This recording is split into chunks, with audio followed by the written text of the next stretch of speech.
पहुंचे ते कही गए कि तिनकी के बाद जो पहुंचे वो कह रहे, वेद कह रही है, उपनिषद कहती है, रामायण महाभारत गीता कहती है, संत जो पहुंचे वो कहते हैं, राम इस धराधाम पर भगवान अवतार लेके कहते हैं, कृष्ण अवतार लेके कहते हैं, हम कहने वाले कौन है? हम तो केवल उनका संदेश सुनाते हैं कि तुम मान लो तो तुम्हारा भी कल्याण ही है, नहीं तो मेरी न मानो जमराज तो मनाएगा, तेरा किया डंडा मार के भुगताएगा। हमको नहीं सुनो जमराज की तो फिर सुनोगे, मान खाओगे। तो आप परंपरा क्या होगा? हम बोले परंपरा अगर गलत हो ना तो उसको नहीं मानना चाहिए, उसको नहीं मानना चाहिए। बोला कैसे? हमने कहा कि इस देश में एक परंपरा थी, जब पति मर जाता था तो पत्नी को जिंदा जला दिया जाता था, उसको सती प्रथा कहते थे, है ना? वो अच्छा था कि खराब था? तो कहा कि वो तो खराब प्रथा था, अमानवीय प्रथा थी। हम बोले कि जिस समय राजा राम मोहन राय, ईश्वर चंद्र विद्यासागर, ऐसे लोग इस परंपरा के विरोध में आवाज उठाए, इस परंपरा के उन्होंने विरोध में आवाज उठाया, तो लोगों ने उस समय उनको कहा कि ये धर्म विरोधी है, ईसाइयों का ये एजेंट है, अंग्रेजों का एजेंट है, उन सब से मिलकर के हिंदू धर्म को खत्म करना चाहता है, हिंदू धर्म को खत्म करना चाहता है। जो हिंदू धर्म को साफ कर रहे थे, साफ सुथरा कर रहे थे, तो उन्होंने संघर्ष किया, सती प्रथा खत्म हो गई। आज आप लोग कहते हैं ना ये बहुत अमानवीय प्रथा थी, पशु वाली प्रथा थी, वो मनुष्य की प्रथा नहीं थी, वो परंपरा पाशविक परंपरा थी। और आज बुद्धि का स्तर ऊपर उठ गया, शिक्षा का समझ और सोच ऊंचा उठ गया। आज सब एक आदमी नहीं मिलेगा जो कहेगा वो ठीक था, कहेगा, लेकिन उस समय बुद्धि की वो स्तर जो था, ईश्वर चंद्र, राजा राम मोहन राय, विवेकानंद, इन लोगों की बहुत ऊंची थी, जहां हमारी नहीं थी, आपकी नहीं थी। वैसे ही होता है, संत अपने समय से बहुत आगे देखते हैं, जाने तीन काल के ज्ञान। संत की समझ, संत की सोच बहुत आगे होती है। आप आगे जाकर के कहते हैं, आगे वाली पीढ़ी आपकी कहती है कि बहुत अच्छा हुआ, लेकिन अभी वाली पीढ़ी लाठी लेके खड़ा हो जाती है, लाठी लेके खड़ी हो जाती है। कबीर साहब 72 कसनी पर रोंदा गया, आज पत्थर पूजे हरी मिले तो मैं पूजूं पहाड़, यही बोलते थे कबीर साहब। याते तो चक्की भली पीस खाए संसार, 72 कसनी हाथी से रोंदवाया गया, पत्थर में बांधवाया गया, कितने नहीं कुकर्म उसके साथ में, लोगों ने क्या क्या नहीं संत कबीर साहब को किया, लेकिन वो अड़े रहे, क्योंकि उनको मालूम था कि सत्य पर अड़े रहो, सत्यमेव जयते। हम मर जाएंगे, शरीर हमारा मार दिया जाएगा, लेकिन हमारा विचार को कोई नहीं मार सकेगा, विचार हमारे नहीं मरेंगे, वो टिका रह जाएगा। ऐसे ये ज्ञान दुनिया में नहीं फैला है, संतों की बहुत बड़ी कुर्बानी है इसके पीछे। पलटू साहब को जिंदा आग में झोंक दिया गया, यही कहे थे वो, यही कहते थे कि अरे हाँ पलटू जो कुछ मिले सो मिले संत के साथ में, तीर्थ व्रत में फिरे बहुचित लाए के, जल पाखान को पूजी मुँह पछताए के, यही कहते थे। तीर्थ व्रत मूर्ति इन सब को पूछ करके पछताते हो, उनको क्या क्या नहीं किया, आग में जिंदा झोंक दिया गया, लेकिन पलटू साहब जल गए, लेकिन उनका विचार नहीं जला। आज भी उस विचार को आप लोग बैठ के सुन रहे हैं। गुरु तेग बहादुर की गर्दन औरंगजेब ने कटवा दी, लेकिन गुरु तेग बहादुर का विचार नहीं मरा। सिख पंथ आज भी है कि नहीं, जिंदा है। क्यों? ईसा मसीह को सूली पर लटका दिया गया, लेकिन ईसाई आज भी है। कि तुम अपना विचार छोड़ दो। कैसे कैसे लोग थे उस समय, सोचिए। विरोध किए संत महापुरुष कि सत्य यही है,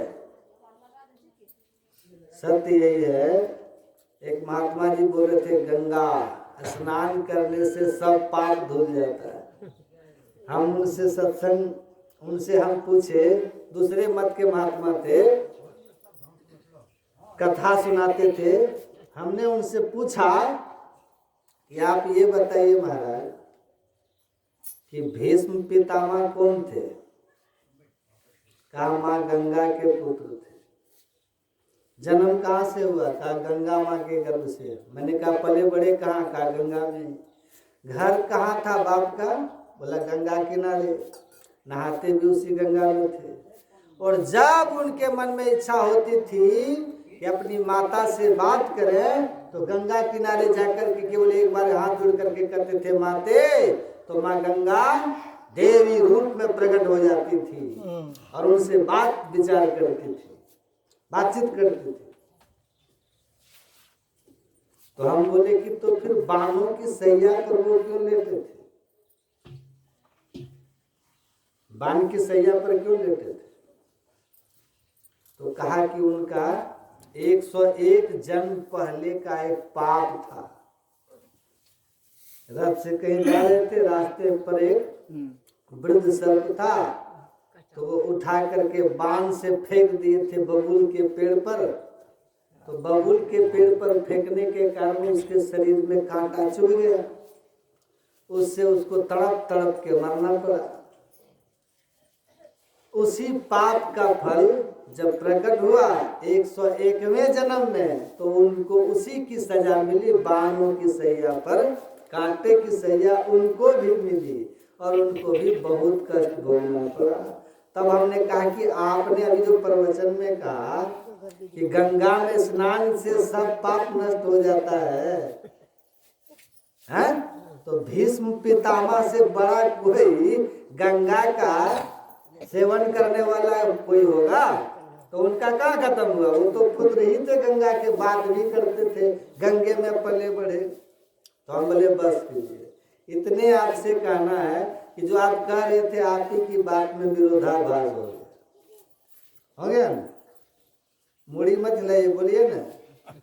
तो संत महात्मा कहते हैं कि आप याद रखो, लोकामती का भोरा रे, अरे साधारण बुद्धि वाले संसारी, तुमको कोई अगर ऐसा कहता है कि रे मूर्ख, तो तुम देखो ना ग्रंथ को पढ़कर, आंख खोल करके देखो। कबीर साहब सारी जिंदगी काशी में रहे और लोग कहते थे काशी में मरोगे तो मुक्ति होगी, अम्मा घर में मरोगे तो गधा बनोगे। सुनिएगा, ध्यान से सुनिए, मुंडी नहीं हिलाइए, सुनिए ध्यान से, समझिएगा। तो काशी में मरोगे तो मुक्ति होगी, घर मरोगे तो गधा बनोगे। तो कबीर साहब हमेशा जिंदगी भर काशी में रहे और जब उनका शरीर त्यागने की बारी आई तो वो मगहर चले गए। तो मगहर जाके मरे तो कबीर साहब गधा बन गए होंगे, क्योंकि मगहर मरे तो गधा, काशी में मुक्ति। अब आप लोग विचार कीजिए, कबीर साहब ने कहा अरे साधारण बुद्धि के लोग, भ्रमित लोग, तुमको किसने ऐसा भ्रम दिया कि जो काशी तन तजे कबीरा राम ही कौन नहीं हो रहा रे, कि काशी में मरोगे तो मुक्ति हो जाएगी, सारी जिंदगी पाप किए हो, अब मर जाओगे काशी में जाके तो मोक्ष हो जाएगा। अरे कहीं स्थान पर मरने से मुक्ति होती तो राम ही कौन नहीं हो रहा रे।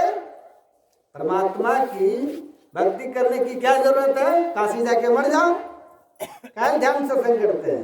कहते ऐसा मत समझो, कहे कबीर सुनो भाई साधो, भरम परिजोनी कोई भ्रम में मत रहो, जस काशी तस मघा अवसर हृदय राम जी हुई।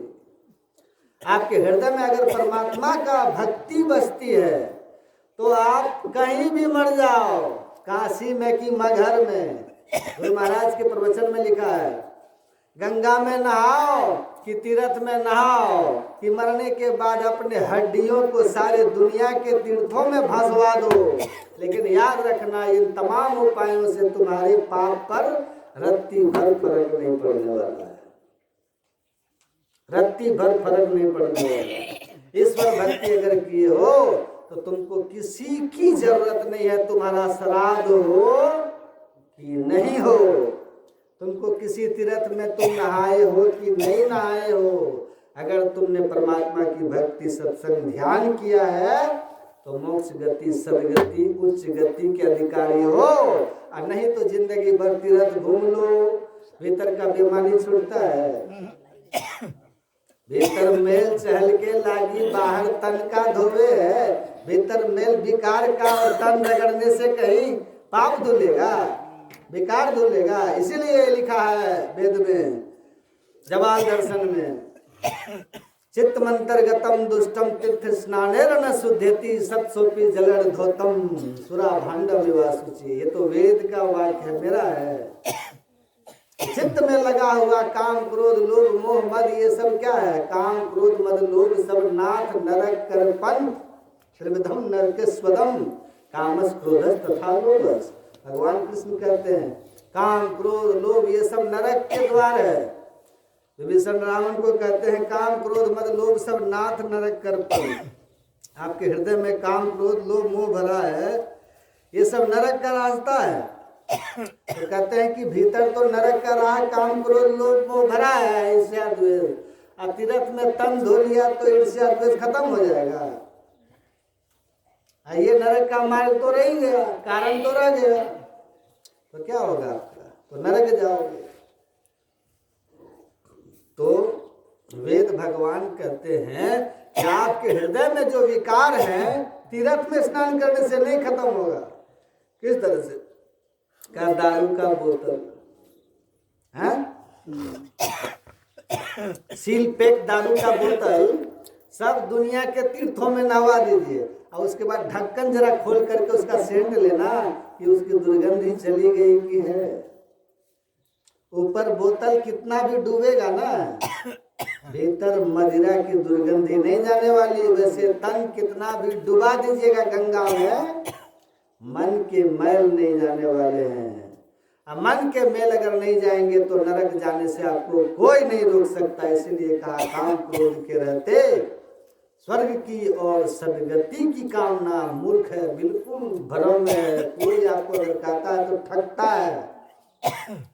इसलिए कहा आप स्नान तीर्थ में नहीं करके संतों के ज्ञान में स्नान करो, संत के ज्ञान में। इसलिए कहा लहि चार फल सुनि समझे जन मन मज्जहि अति अनुराग, लहि चार फल अछत साधु समाज प्रयाग।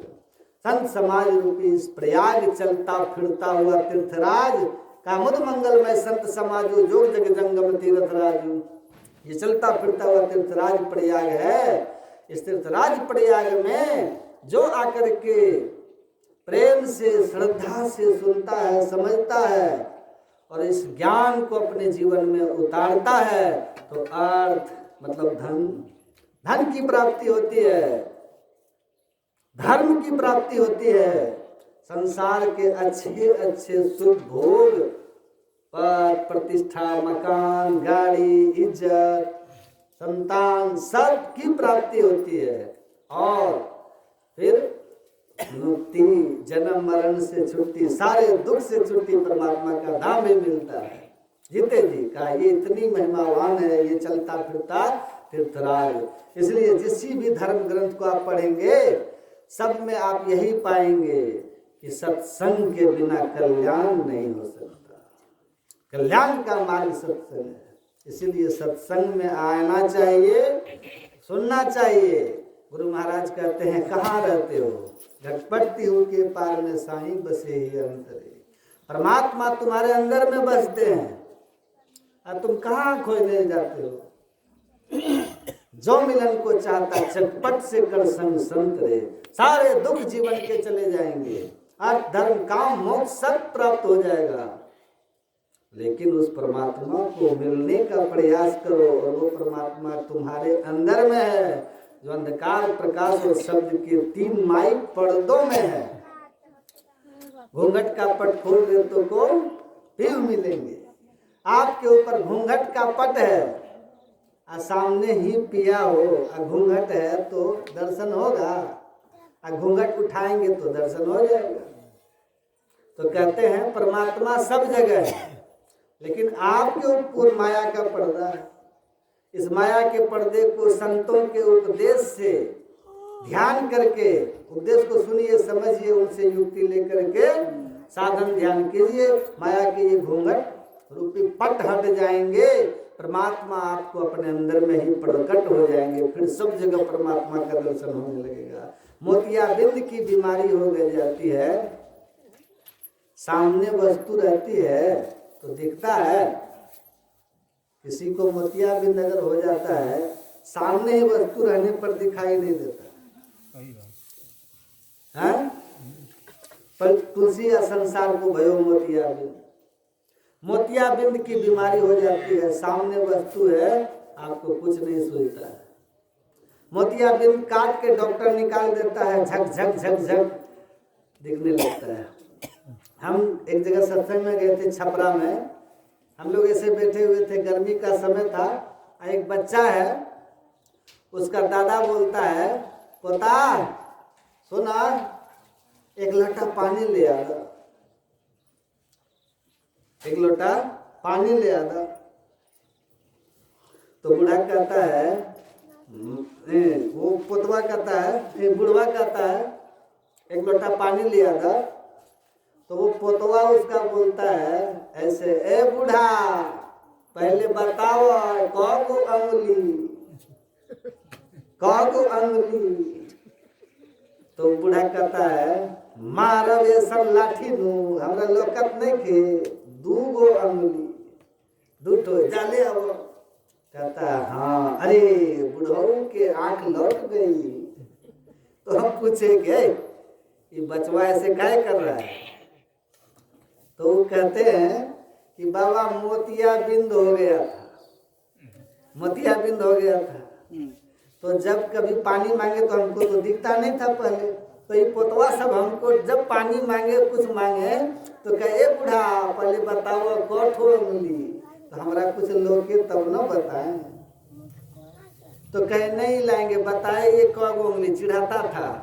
अब इधर जाके पटना में वो ऑपरेशन करा लिए मोतियाबिंद का, अब आँख ठीक हो गया।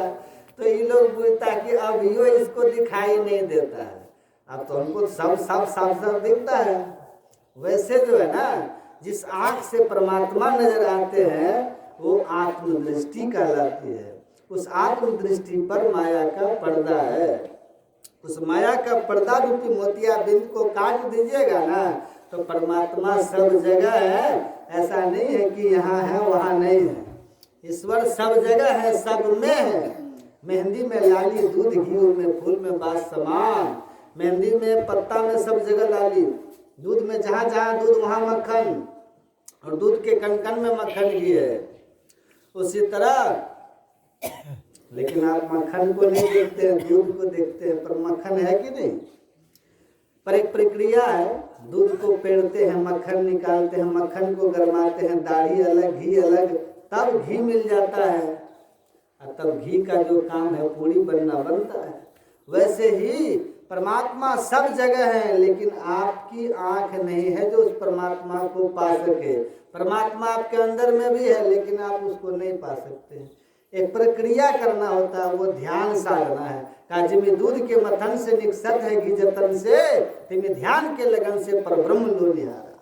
ध्यान करते हैं, मानस योग, मंत्र का जप, इष्ट रूप का ध्यान, फिर एक ज्योति योग और नाद योग, अपने अंदर में परमात्मा का प्रकाश और परमात्मा की आवाज। ये अपने अंदर शरीर रूपी प्रयोगशाला में ये 4 साधन करके माया के पर्दों को हटा करके हम परमात्मा को पा लेते हैं। आँख हो जाती है, परमात्मा मिल जाते हैं, परमात्मा दिखने लगते हैं। इसीलिए संत महात्मा कहते हैं कि आप भ्रम में मत रहिए। वेदों में, शास्त्रों में, पुराणों में साफ साफ लिखा है कि परमात्मा आपके अंदर में है। सब जगह है तो आपके अंदर में भी है। घर में बसत वस्तु भी घर है, घर में वस्तु मिलावे। आप घर में हैं, परमात्मा भी घर में है। माया के पर्दों के कारण आप परमात्मा के बीच में दूरी है। उस माया के पर्दे को ध्यान साधना के द्वारा हटा लीजिए। उसका माध्यम ये सत्संग है, क्योंकि बिनु सत्संग विज्ञान नहीं उपजे। कर ले जतन हजार रे, काशी नहाए मथुरा नहाए, नहाए प्रयाग रे। तो अर्थ, धर्म, काम, मुक्ति के साथ साथ परम ज्ञान, अज्ञानता का नाश, हमारे अंदर के काम क्रोधादि विकारों का नाश, हमारे खान पान की पवित्रता, हमारे आचरण शुद्ध सत्संग से सब कुछ दिव्य हो जाता है। दुर्गुण आपके चले जाते हैं, सद्गुण आ जाते हैं। इसलिए मीराबाई कहती है, मनुआ राम नाम रस पीजे, तजी कुसंग सत्संग में बैठ नित, हरि चर्चा सुन लीजिए। तो संतों का संग कीजिए, ऐसे लोग का त्याग कीजिए। भजू मन हरि विमुखन को संग, जाके संग कुमति उपजत है, पड़त भजन में भंग। ऐसे लोग जो आपको बुद्धि से भर दे, तब दारू पियो, नशा खाओ, सब कुछ खाओ पियो। भगवान कौन देखा है मरने के बाद स्वर्ग नरक है कि नहीं? जब तक है खूब जम के खाओ पियो। ऐसी जो आपको गलत आचरण, गलत संस्कार देते हो, ऐसे लोगों से दूर रहकर ऐसों